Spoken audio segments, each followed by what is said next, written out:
Started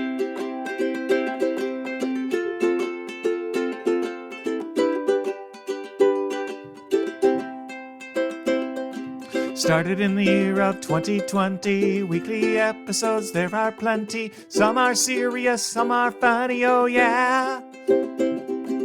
Oh, wow, what do you know? It's time for the Pocket Knife Show. Whoa, whoa, whoa, whoa, whoa, whoa, whoa, whoa, whoa.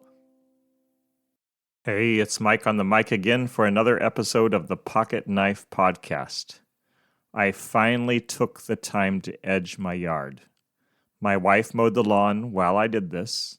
It took me longer to create a neat curb than it took her to even out the grass.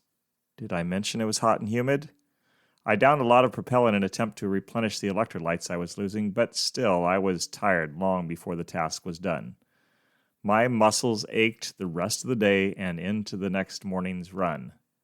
But I did finish what I started.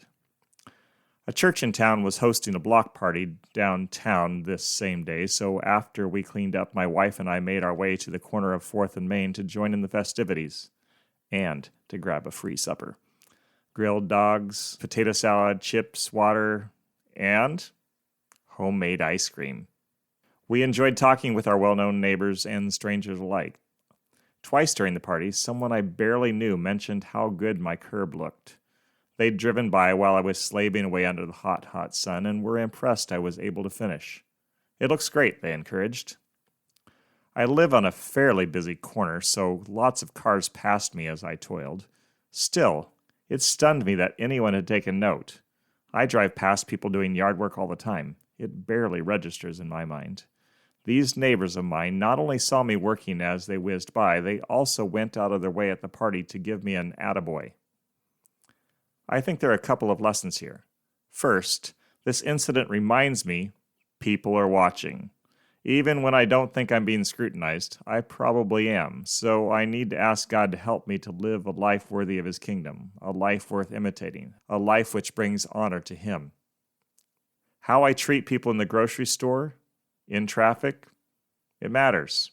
How I speak to the kids I coach and how I speak about the people who live down the street reflects my character, and it reflects on God's power to overcome sin. Gossip and slander and insults are on several biblical naughty lists. Second lesson, encouragement is beneficial to others. I was pleasantly surprised by the praise I received for my work. It made me want to keep the edges of my yard looking good. I can help others keep doing things beneficial to themselves and to others by doing the same, by being encouraging. Encourage one another and build each other up. That's in the Bible, and it's a great way to live. A spirit-empowered way to live. Does my lawn, both the center and the perimeter, still look good? With all the rain-induced growth, maybe it does. I'm trying. To my nearest neighbors, I say, I know you're watching, and your yard looks amazing. Thanks for making our neighborhood a great place to live. Oh no, it's that I know we've come to the end of the show. Whoa, whoa, whoa, whoa. See you next time.